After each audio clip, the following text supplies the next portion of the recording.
This is the EWN Podcast Network.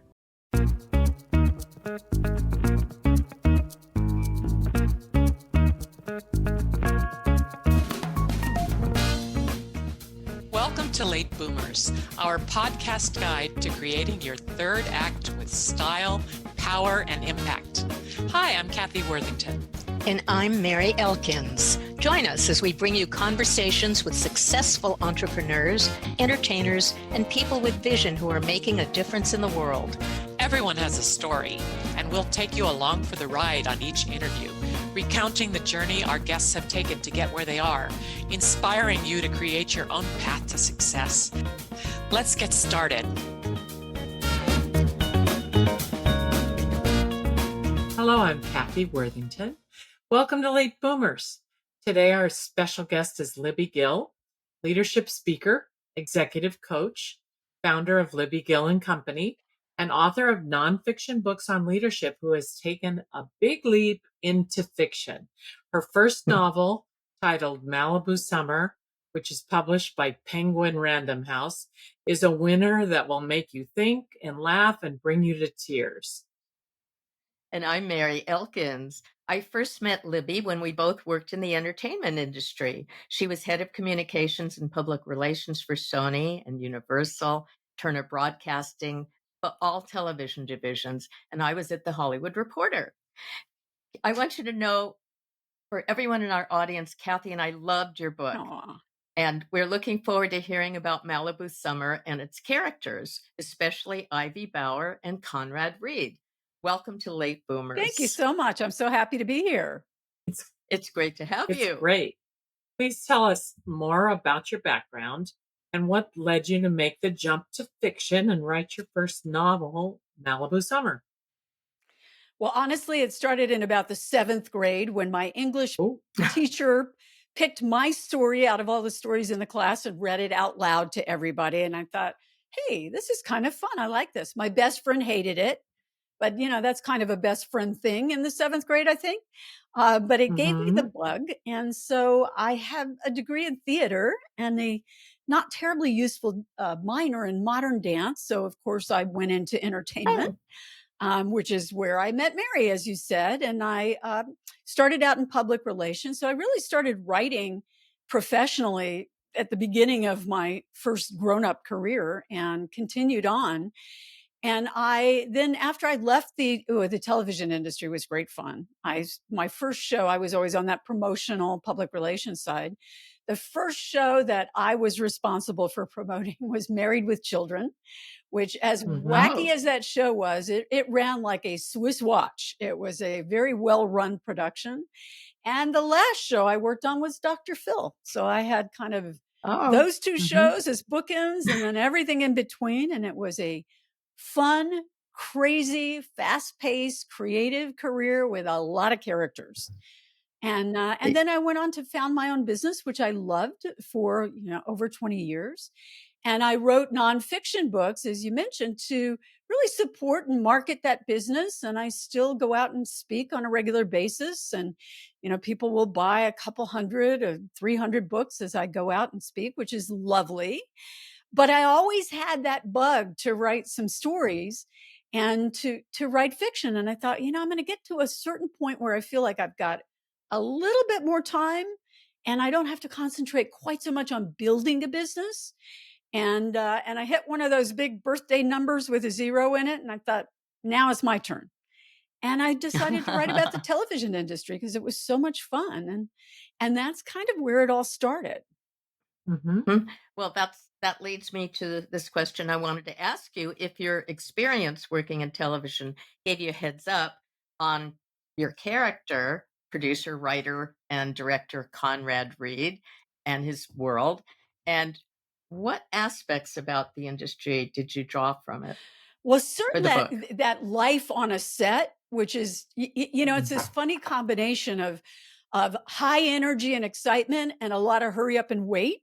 So it was that idea of these sort of egotistical types that you have to be a little touch of arrogance. You're nodding, Mary. Yes, of course.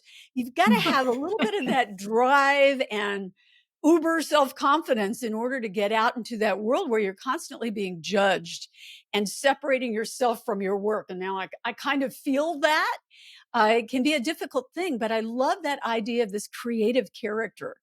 And then dropping somebody into that world that has absolutely nothing to do with it seemed like a fun way to introduce that fish out of water into that zany world of television. Yeah, we all know people, because I was in the business too, but we know people that know nothing about it. And when you know nothing about how it runs, it's an odd thing to be at or watching or involved with, and you don't understand the people that work in it if you're not in it. And sometimes when So you are true. in it, you still don't understand. It's so crazy how decisions are made and how people sometimes flunk their way up, and just the crazy decisions that are made. And also for me, it was that sense of, and I tried to convey this with Conrad, is that he was really he was a fighter for the story. He didn't like people to come in and flatten an idea and have a million people weighing in. He was a purist when it came to let's tell a story, but it wasn't always easy when you have, he had this trio of network executives weighing in on every creative decision. And he had to be, he was a practical guy. He had a house to run, and he was a recent widower and a stepchild to raise. And so it was that push pull of, hey, I want to fight for my ideas, but on the other hand, I want to get this show on the air.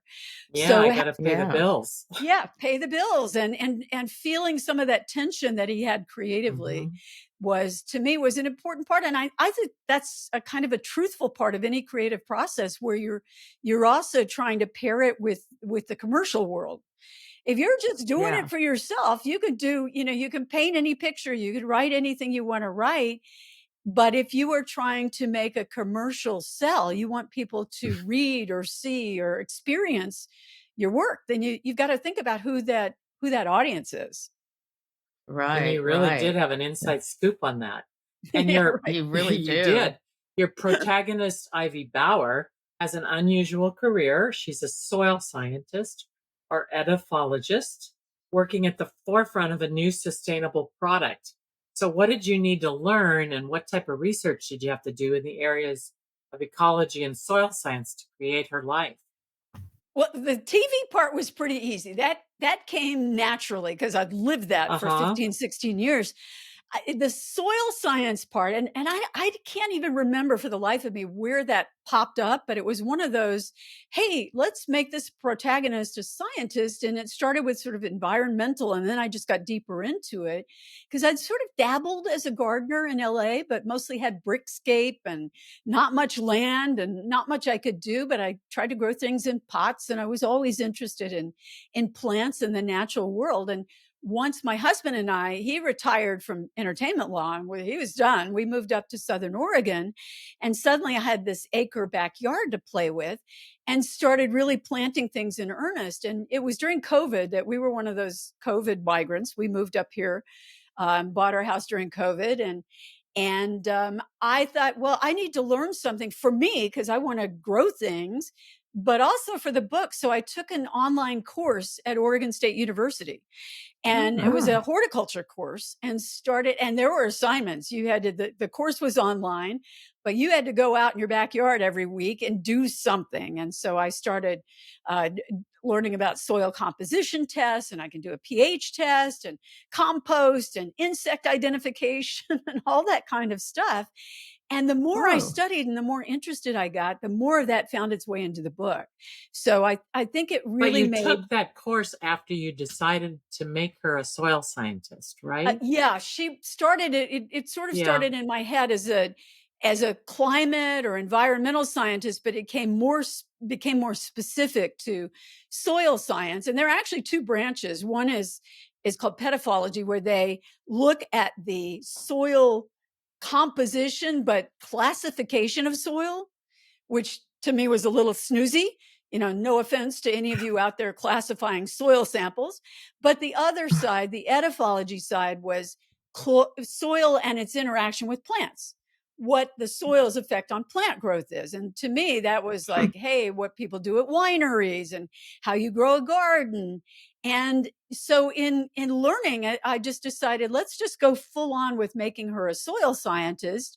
And while I'm at it, let's create this product, this organic irrigation product, which by the way was based on a real thing, that there's this product out there that helps people. It's a gel product and it helps in arable climates where you just don't have a lot of water. And then I just fictionalized from there. And I thought, let's make her right at the top of her game, this cutting edge scientist. And then she's suddenly widowed. Her husband dies in a bicycle accident. And she's like, okay, I don't want to teach. I don't want to do my research. I don't want to launch this project. I just need time. And so her best friend, in those wise ways of best friends, said, hey, I've got a great job for you. Come on down to LA. I've found you a job as a gardener, which was, for her was a huge step down. Yeah. Come be the gardener on the estate of this Malibu television producer, which is Conrad Reed. And so she just moved into the gardener's cottage and became a gardener restoring this estate. And he didn't know if he was going to put it on the market. Don't give them too many spoilers. Oh, yeah. Yeah. Well, but you make Deathology sound so exciting. I can't wait to go and now look at soil samples to plant a garden. Yeah. Or why not? How did you do it, Mary? And there are lots of farmers who will help you do that, who will come out and plant it and help you then learn to grow from there. So, seriously? Oh, yeah. Yeah. And there are a lot of them in LA. There was one right around the corner from me that had someone who came in and planted her blueberry bushes and planted vegetables. And then you just reap the benefits. I just sort of did it by trial and error. But I'm sure that would be mine. Definitely beginning maybe with error, but why not? Keep going. Yeah.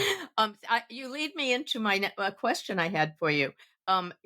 When Ivy lost her husband, she went to Conrad Reed's place in Malibu, and he had lost his wife. So both characters, when they got together, they were grieving. And you devote a lot of the heart of the book to grief and healing and transformation.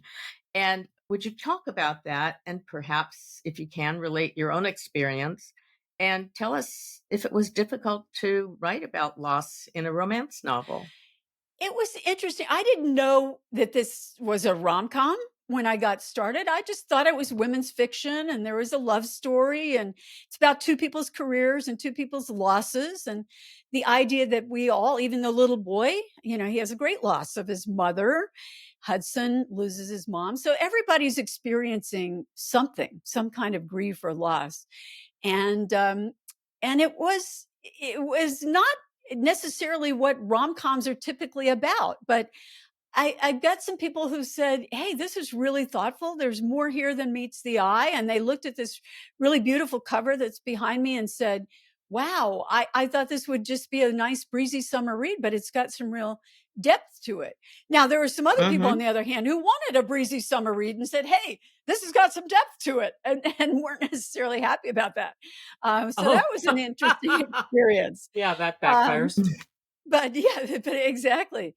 But it was, to me, grief is a part of life. And you get to, you're talking about boomers, or you get to any sort of stage of adulthood and you've lost something, whether it's a job or your money or your health or a spouse or whatever we've lost. And I thought, let's heighten the drama and make it two people who have lost the thing most precious to them, which was their partners. And it always started as the idea that love is what triumphs over grief. If you can find love again, and I didn't know all those romance tropes, that there were things like second chance romance and enemies turn lovers romance and opposites attract. I do now because I learned a whole lot in the editing and the education I got with the editors at Random House. But that's interesting. Yeah, but it was that idea of we're all going to suffer grief, and I had a family member who was diagnosed with an illness, and it really set me back. And I thought, gee, I wanted to write, and I wanted to write about television, let's add this element to it. It was somewhere. And one beautiful thing about writing is it's a place to put your own emotions. I think I'd worked through most of that. And in one of my nonfiction books, I wrote about overcoming some family trauma. And I don't think I could have written about it until I've really worked through it. And to me, this was the same thing, is that I could write about this, my own personal grief, but add some humor and add some love and, all those elements to it that to me made it more fun and palatable and an easier bit of a read, even though to me there was something that had some depth about it. Yeah, it's Yeah. okay to have the tears because there is such a wonderful love story going on, and some Absolutely. twists and turns, a few little twists and turns we won't get We into. We won't don't want talk to about spoil that, it. but that's another thing I discovered, not typical of a rom-com, that you've got Uh-huh. a big dramatic turn in the book. But Mhm. to me, it was like, there's also a theme about seasons and, springtime and rain. There are a lot of rain scenes, and Yeah, a Southern lot. California is, you've got Very one or the other. scary. You've got Yeah, Yeah, rain scary. or you've got drought. you got When we've it. got rain, we've got really bad rain like this past winter, so it really resonates when you're reading that, when you're from Yeah. LA like we are. But the characters, Ivy and Conrad, are both trying to make significant changes in their careers, which is similar to what you've gone through professionally. So can you speak a little bit more about that? And if you can, give our audience some tips on what they might face in making their own career shifts. Well, I think that's so much of what you all talk about, is how do you, it doesn't matter how Mhm. old you are or what career Hmm. stage or life stage, you can always try something new. And that, if with any luck, this will be my third career as a novelist, after a first career in television, and then as an executive coach and a speaker. And now going into, I'd love to write fiction full time. I've got another book under consideration now. Oh, So Good. yeah, excited about that one. But I think we get to a certain point, many people, and there's some data to back this up, at about, 40-ish, people feel like, well, I'm kind of there. I've done what I needed to accomplish. I feel good about where I am. And some people stop, and some people say, hey, that's not enough. And they find something new, whether it's volunteerism or advocacy for a cause or another career. I mean, there was a great piece in the New York Times recently about retirement, and people called it, hey, we're not calling that, we're calling it rewirement or rehirement, or they had all these funny terms to get rid of the term retirement. There was a woman at 67 that became a flight attendant. There were people that started businesses, in their 70s. There were people that became full-time advocates on nonprofit boards. So there's so many things that we can do. And I think staying curious and wanting to learn something new. And believe me, with this book, I felt like, hey, I'm the oldest newbie in this arena, but I'm very happy to be that. It's really fun to tackle something new. And I have to say, having a little success at it is great. But I went into it thinking, I don't know if this will work or not. I don't know if anybody's going to care or read or buy it. And so, that's the chance we take. And to me, yeah. that's an exciting risk to take. And I always, when I work with entrepreneurs as a coach, or people starting businesses or changing careers, it's, ask yourself a couple things. What are your skills and strengths? What are your passions? What does the marketplace or your intended audience want from you? If you can Mm. answer those questions, you've got a good start. The next question is, if it doesn't work out, will you still be glad that you've done it? And for me, in starting a business, the answer was yes. And the marketplace tells you pretty quickly, most businesses don't last after 5 years. And I thought, whew, I've Really? made it. I'm going to just keep going. And who knew that, 22 years later, I'd still be at it. Although I'm closing some of that one-on-one coaching down and speaking and writing more, because, you've got to figure out where your priorities and where to put your time. But that willingness to say, hey, I'm going to take the risk. And if you really don't want to, because some people say, ooh, that's a big chunk of my time in my life. I don't think so. Good for you. That's knowledge to have. I had a young Yeah. coaching client in a teaching role, and said, I was just going forward on my master's in education, and decided That's not what I want to do. I don't want to be a classroom teacher. I want to be a researcher and an academic. I said, well, more power to you that you found that out in a year in the classroom than 10 years down the road. So Mhm. it's Yeah. really asking yourself those questions and then trying it out in the real world. Yeah. And being honest with Yeah. yourself. And it's good to Yeah. discover what you don't want to do as well as you do want to do. Absolutely. Absolutely. Yeah. Absolutely. And I have to ask you, is there anyone in your sphere with whom you based Ivy and Conrad on? Not so much. Really, the Conrad was more based a little bit of a composite of a lot of producer types, and certainly the network executives that I just had a little fun poking fun at. Oh, you sure I did. know, and I'll tell you, it was a little more brutal before my editors got hold of it. I had to pull some of that back, but it was fun. A little Mm. bit of a send up of that, that creative groupthink that kind of Mhm. sets in at times. And so Conrad was that composite.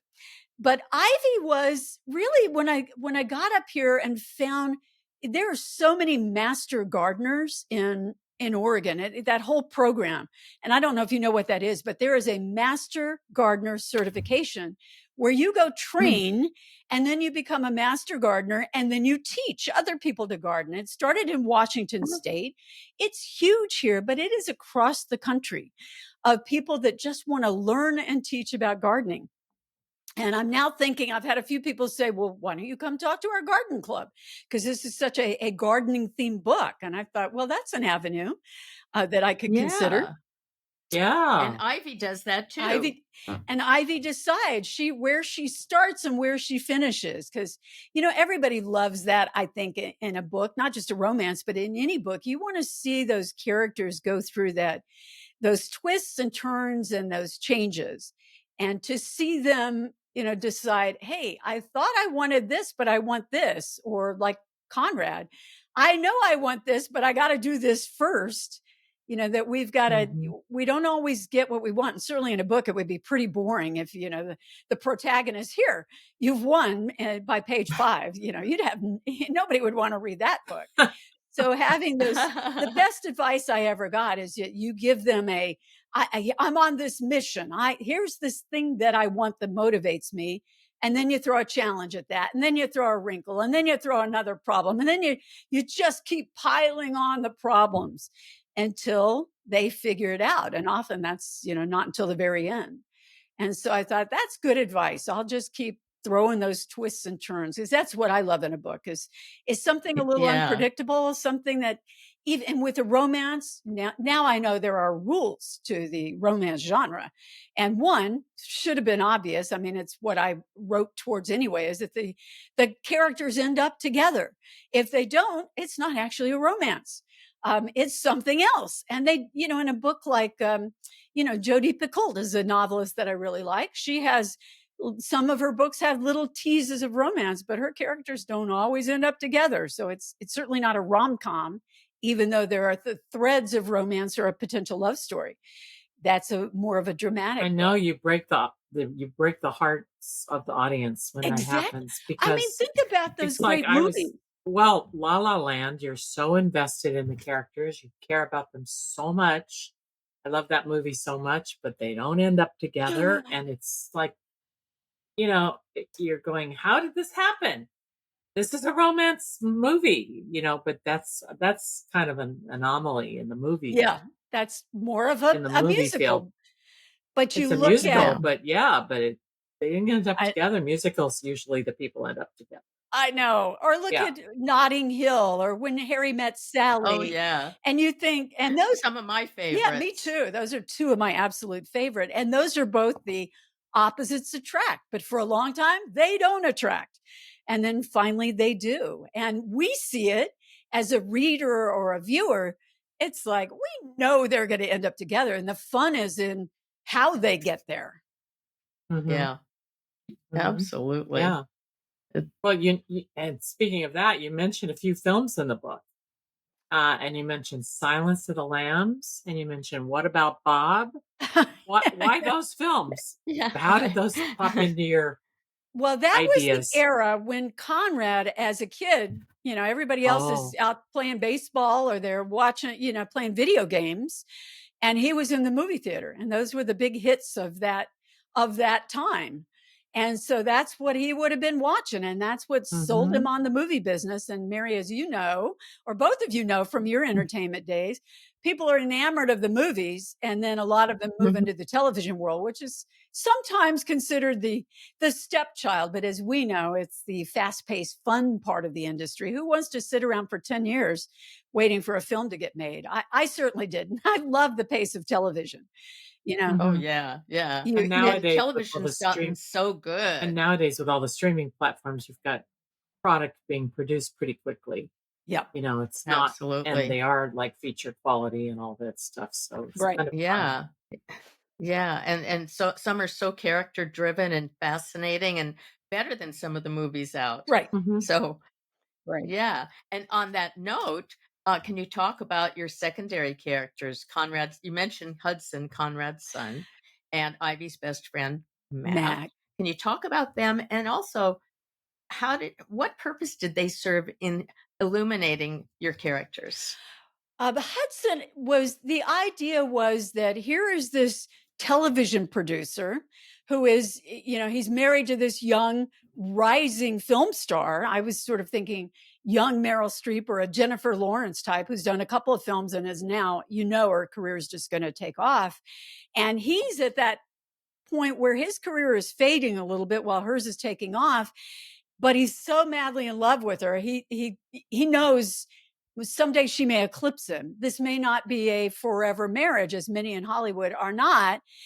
And she's got this child. And at first, and I didn't want to make him mean spirited, but, I mentioned he gets the child as part of the package deal. He marries his wife, Dawn, and Hudson comes along and suddenly he's the sole parent. So talk about somebody who had not necessarily planned to be a parent. And now he's the solo parent for a precocious and grieving and very anxious 4-year-old. So he's got this kid and mom is no longer around. So that's a very difficult place to be. But it was a way of looking at grief through a child's eyes, which is so different than an adult would experience grief. And I was one of 6 kids and lost my oldest brother when I was 10 years old and he was 19 years old.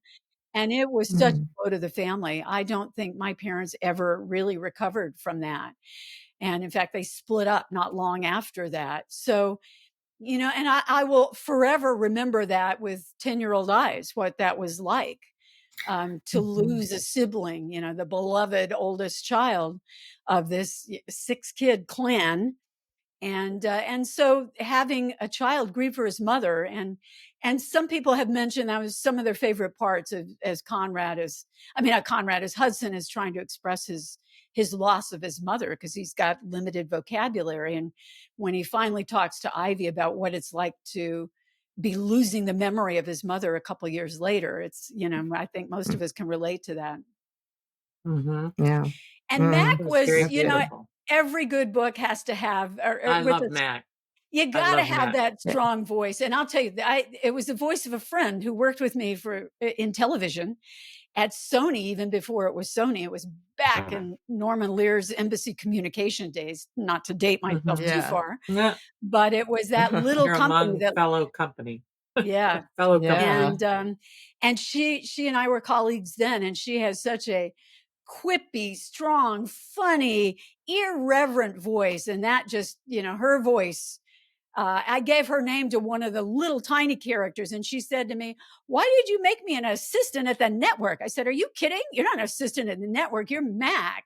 You're the voice of that Mac character, my friend Sharon." And also because you need that driver for the protagonist. Ivy could only slump into grief for so long before somebody had to, it's like that great line in Moonstruck when Cher says, "Snap out of it." And that's sort of what Mac did, is snap out of it. Let's get you down here to Malibu and you can start your life over. And it was really fun. And she was a Latina woman. And I've been really blessed to be surrounded by women of color my entire life, but particularly in my career, because as you know, there aren't enough in entertainment and in other fields. in Yeah. leadership roles. But I just wanted to give that strong voice to this woman who was like, takes no grief.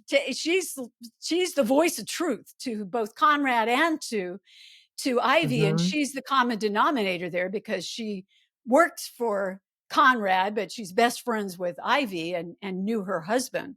So having somebody that has that strong, fun voice as a foil to Ivy when Ivy gets conflicted and self-doubt and what am I doing with my life and where am I going with this romance?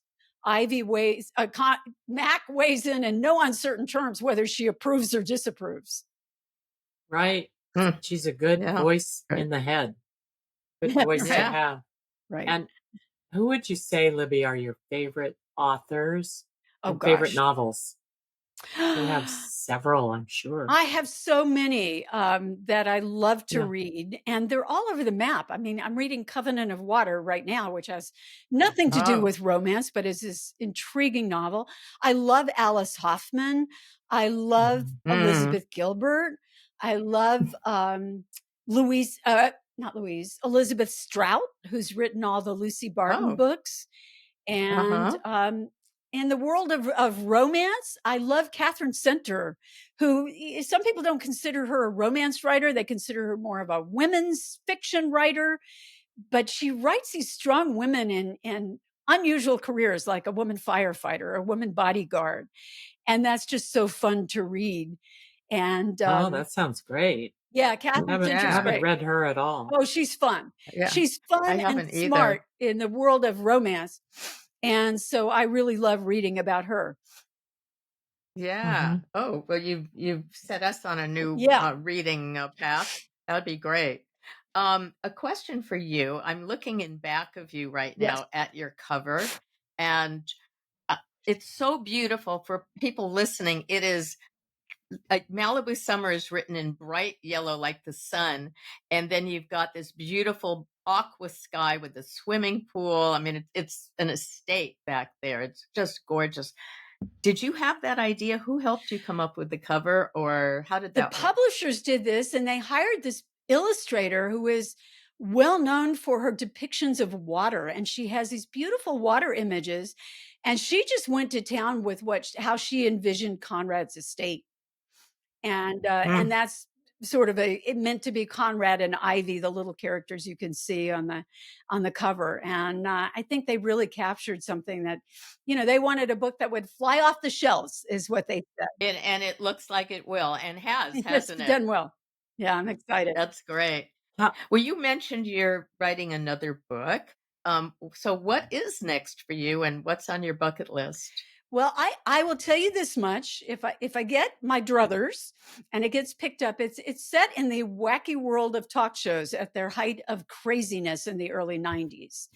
And I know that world. Like Dr. Phil. Well, before that, way before that, in the days of Jerry Springer and Sally Jesse, and in the height of the paternity suits and chair throwing and all the when really, like, should we be watching this? Was at its zenith. And I worked on all of those shows. So it's going to be really fun to capture that kind of 90s vibe. I keep hearing a 90s score in my head. Oh, is it a romance? Yeah, this one's a pure romance. Yeah. Because now you've learned all the tropes, and now you know the tricks. I have learned this would be a pure opposites attract, and it's about a young television. It's about a television producer of the lowest rated talk show on television, who aspires to great things but can't figure out how the heck to get there. So here she is, mired in bad TV. Are there other things on the bucket list besides the next novel? Oh, gosh. Well, my husband and I, now the kids are grown and fully functioning adults, and we've got a little granddaughter who's almost 3, and kids are spread across the country. So visiting them and spending time with family and traveling, a big international trip once a year, Spain this year, Croatia next year. And I've learned, well, I don't know if I've learned, but I've attempted to learn golf. So I that's something I thought I would never do. And I swore I would never play 18 holes or ever play competitively. And I just played in my first tournament. So that's fun, No. mostly just to keep up with my husband. But so that's fun. And, lots of Wow. things. And it's beautiful on those golf courses around the world. Oh, yeah, I haven't tried that yet. Well, now you can make But golf resort trips a yeah, part of your I don't international know. plan. We'll see. Go play in Ireland and all that stuff. Yeah, I don't know. I'm not that good, and I'm not sure I aspire to that. I'd rather go to a museum if I'm going abroad, or sit by the seaside and drink great wine.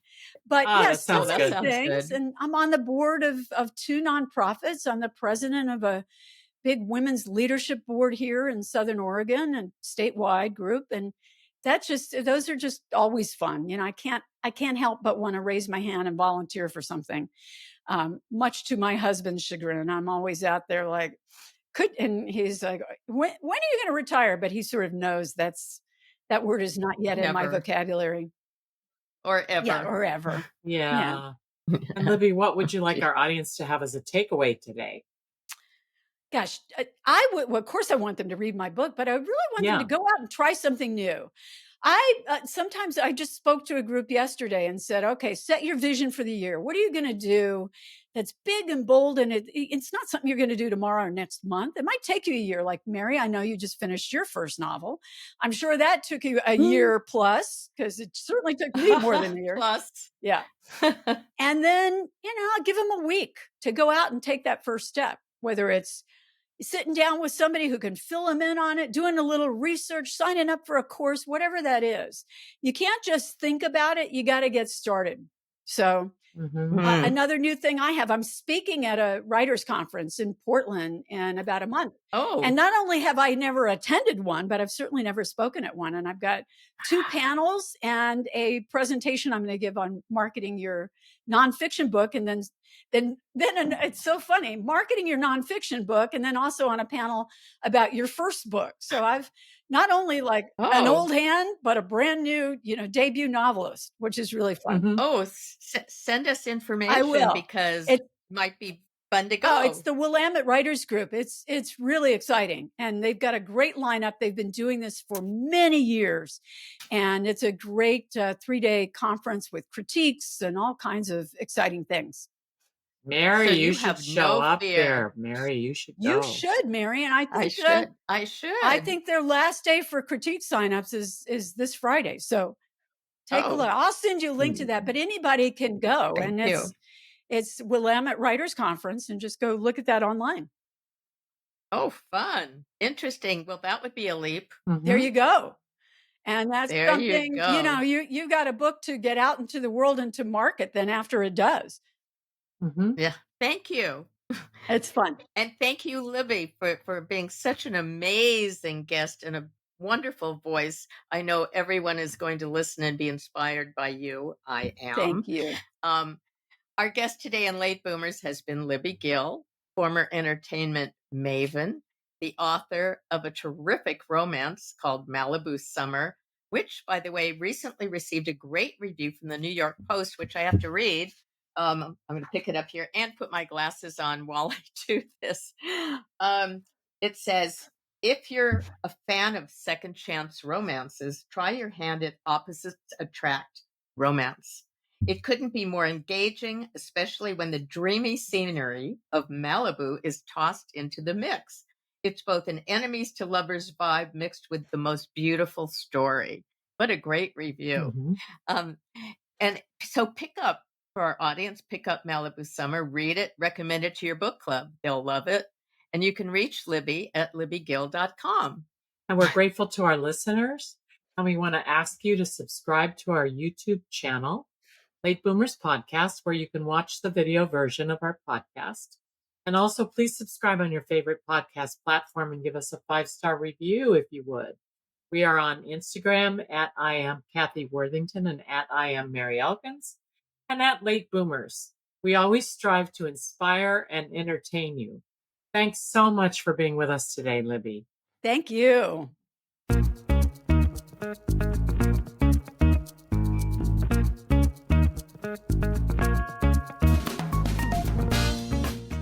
Thank Thank you for joining us on Late Boomers, the podcast that is your guide to creating a third act with style, power, and impact. Please visit our website and get in touch with us at lateboomers.biz.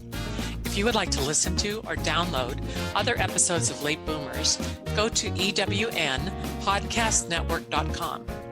This podcast is also available on Spotify, Apple Podcast, and most other major podcast sites.